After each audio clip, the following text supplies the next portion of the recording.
我今天想讲的是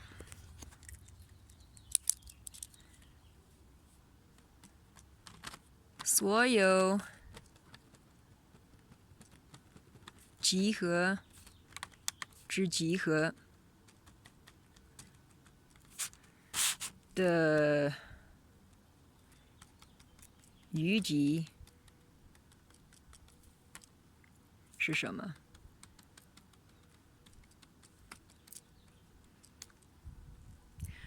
我为什么要讲这个？现在上海在封城，其实中国很多的地方都在封城。那自然我就想着接下来会发生什么？接下来很可能其他国家的其他城市会封城。那这时候你可以问问自己，就是你处于的国家、城市，或者你打算去的国家、城市，它有多可能封城？它有多ready 封城？就是它有多少准备和设施和能力去封城？但同样，你也可以问一问我自己有多 ready 封城，也就是你自己有多准备了封城。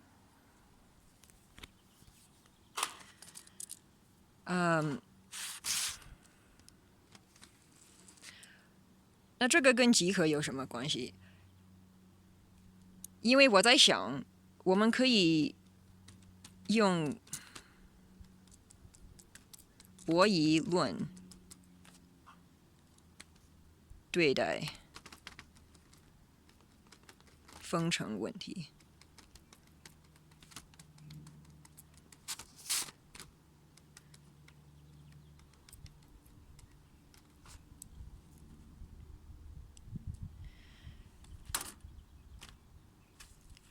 那这个封城问题怎么能用博弈论去描述？首先是用方程，比如像牛顿第三定律，然后能够描述，也就是一种守恒律，甲方对乙方推多少力，就是乙方对甲方推多少力。还是用大数据，有些人用机器学习做了一些模拟，挺好玩的，也做出了挺有意思的结果。他们的网站，那就是那个模拟，在 ncase.me/trust。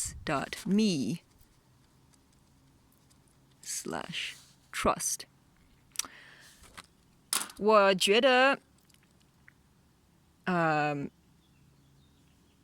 博弈论在这种场景和之前的那些，包括那些结果，他们都其实可以用集合论去描述。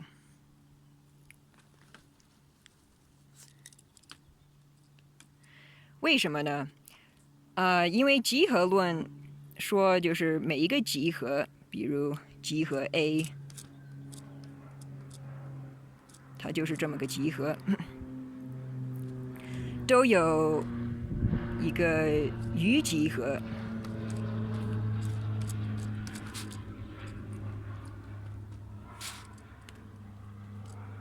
叫 A prime， 也就是 A 集合的余集合。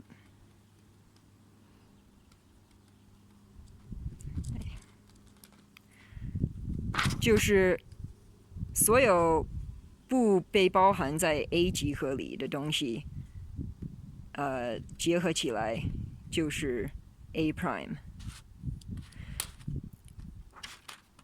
比如，A 集合就是甲方对乙方使的力，那 A prime 集合就是甲方在相反方向使的力，而A 越大，那 A 的余集合就越小，和相反 ，A 越小 ，A 的余集合越大。这就本身就包含了一个守恒律，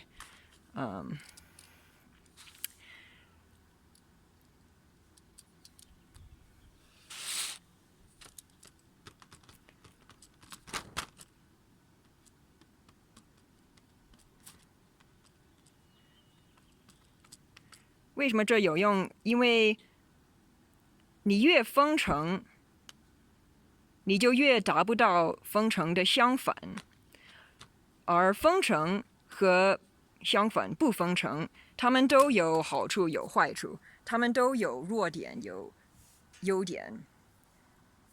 你越是封城，你越是达不到不封城的优点，比如经济不衰退，比如不暴露问题的根源是什么。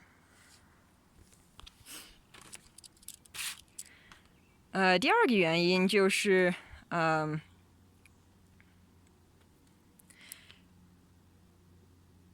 那么有没有一个最佳的做法的行为？它没有弱点，它没有余集合的集合，这就为什么我问，那所有集合值集合的余集合是什么？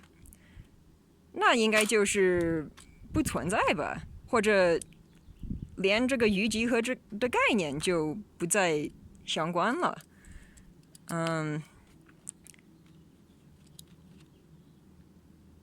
那这就应该是最佳策略吧。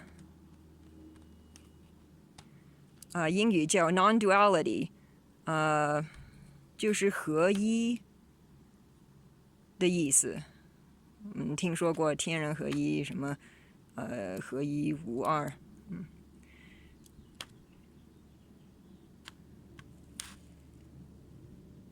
那我们能不能达到？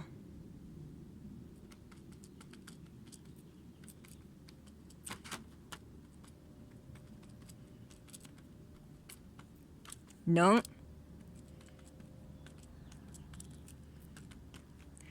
你就问一问自己，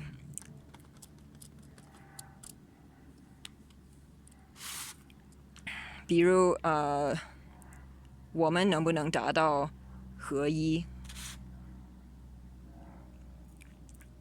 还有行为没有任何弱点，行为要是我们的行为是个几何，它没有余几何，也就是我们的行为能不能达到是所有集合之集合？那首先得问我是谁，是什么？是我的身体吗？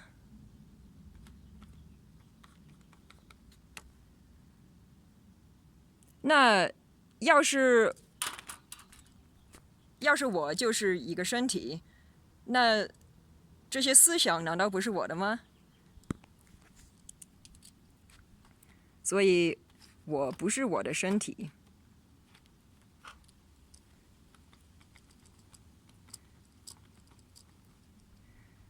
那要是我是我的身体加上我的思想，那是什么在意识到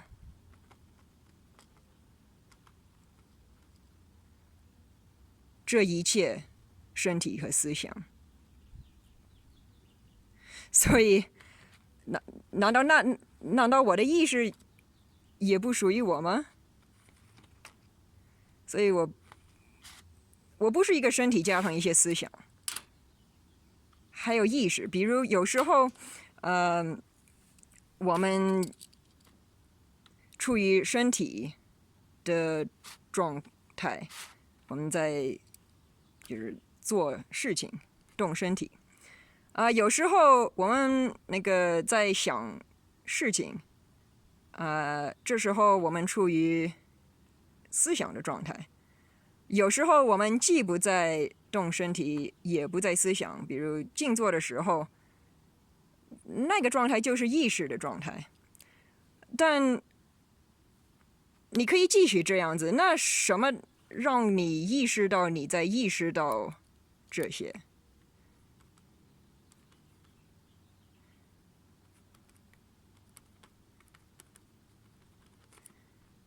而什么在让你意识到你在意识到你在意识到？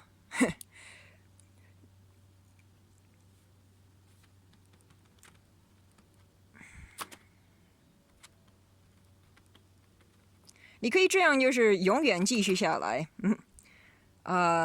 直到合一。而其实你已经处于这个状态，就像我们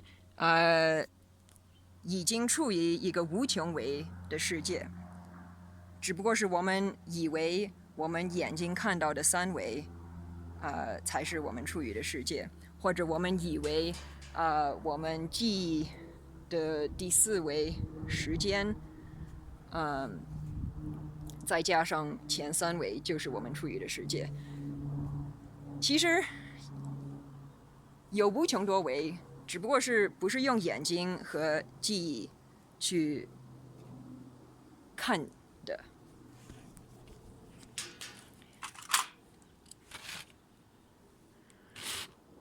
我把这个意识，我把它叫做原意识，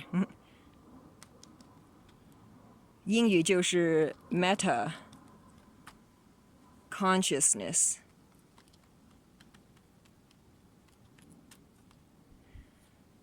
然后还有 meta， 也就是圆。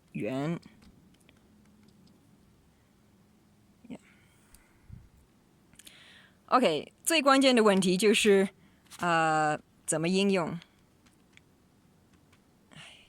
OK，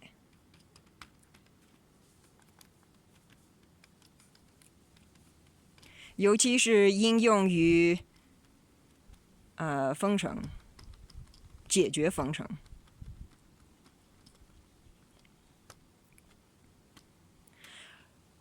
我觉得我就以问题来回答。问：假如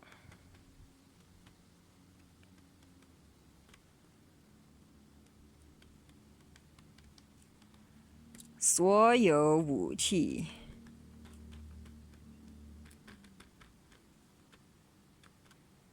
回火，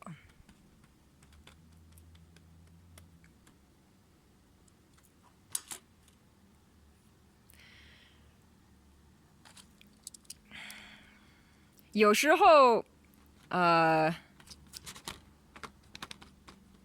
A 的增大到 A 余几何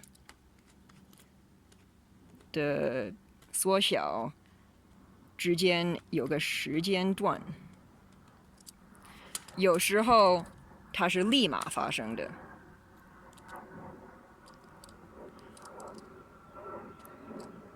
有时候通过几个轮回，一个轮回，万年，或者一个循环，恶性循环、良性循环。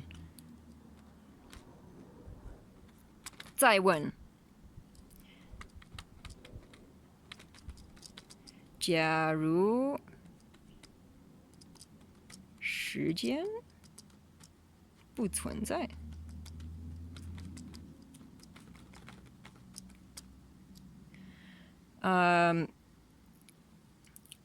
有些人他们活在当下，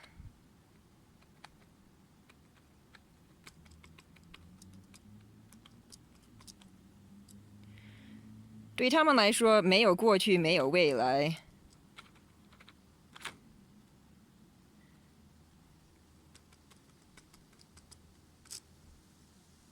只有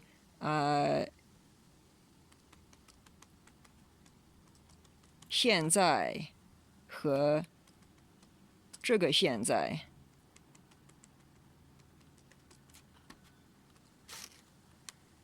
和这个现在等等。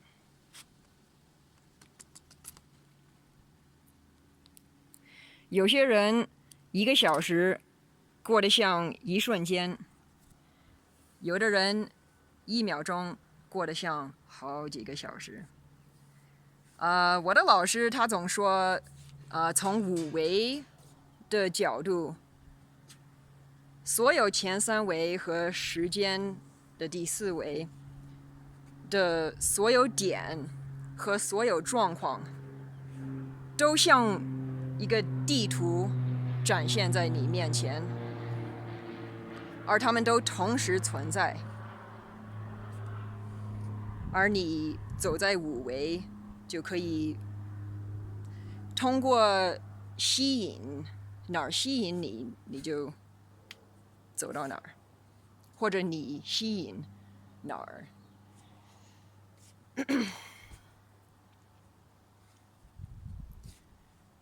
比如说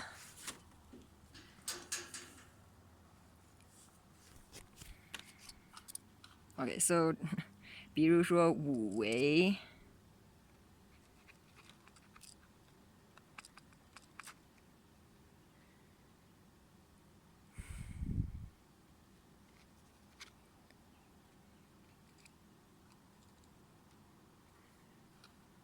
还比如说，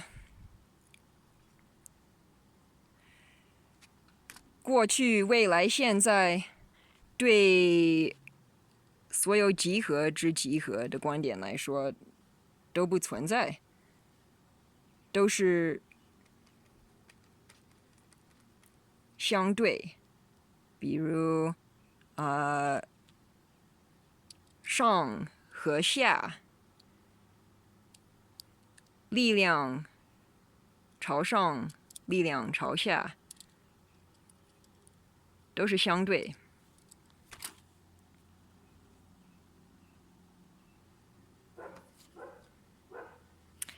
希望这就回答了，足够以回答。方程还有其他的应用。